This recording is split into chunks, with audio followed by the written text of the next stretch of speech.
High viewers, మనం వచ్చేసి సంక్రాంతి అనేటువంటి పాఠంలో పద్య భాగంలో వచ్చేసి కర్ణాటక గవర్నమెంట్ తెలుగు మీడియం చూస్తున్నాము. తెలుగు మంజరి రాయవరోలు సుబ్బారావు గారు రచించింది. ఇక్కడ వచ్చేసి వీటిని జత చేయండి. తేనె వాకలు పారు తెనుగు వాడలకు తామరాకుల తోడ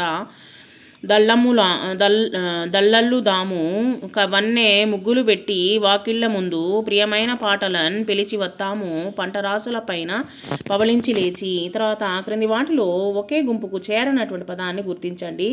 చందనము, పసుపు, కుంకుమ అనేటువంటిది దేవుడికి పెట్టేటువంటి ఒక పవిత్రమైనటువంటి వస్తువులు. అపరంజి అనేటువంటిది మనిషికి సంబంధించి ఒక వర్ణించేటువంటి సమయంలో ఉపయోగించేది. తర్వాత తామర, కలువ, చేమంతి అనే పువ్వులకు సంబంధించింది. అరటి అనేటువంటిది కాయకి సంబంధించింది. కన్నె వర్ణము, రంగు, వన్నె అనేటువంటిది రంగులకు సంబంధించింది. కన్నె అనేటువంటిది మనుషులకు సంబంధించింది.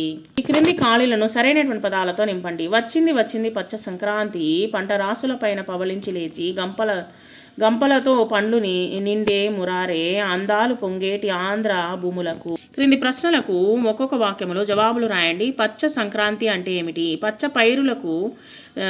పైరులను చీరలుగా అలంకరించుకొని శోభాయమానముగా సంక్రాంతి లక్ష్మి వచ్చింది. తేనెలొలికే పల్లె సీమలకు సస్యశ్యామలముగా ప్రకృతి అందాలతో పచ్చ సంక్రాంతి ఆంధ్రదేశంలో ప్రవేశించింది. దాన్నే వచ్చేసి పచ్చ సంక్రాంతి అంటాము. లచ్చి సంక్రాంతి అంటే ఏమిటంటే రైతులు శ్రమంచి అంటే కష్టపడి పండించినటువంటి ధాన్యపు రాసులపైన పవళించి అంటే నిద్రపోయి చల్లటి నీటితో నిండిన చెరువుల్లో స్నానం చేసి వచ్చింది సంక్రాంతి కన్య. సంక్రాంతి కన్యను లచ్చి సంక్రాంతి అని అంటున్నారు కవి. స్తంభాలను వేటితో అలంకరించారు? ఇంటి గుమ్మాలను, వేదికలను అరటి చెట్లతో అలంకరించారు. బంతి పూలతో వేదిక చుట్టూ కట్టారు. ఏ ఆకులతో దళ్ళు అల్లుతారు? తామరాకులతో దళ్ళు కడతారు. అవి విడిపోకుండా కలువ కాడలతో మెలికలు వేశారు.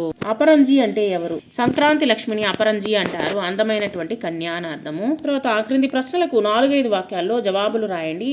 సంక్రాంతి పండుగ గురించి సంక్షిప్తంగా భావాన్ని, ఆ యొక్క పాఠం యొక్క భావాన్ని అలాగే మీరు నోట్స్లో రాయండి.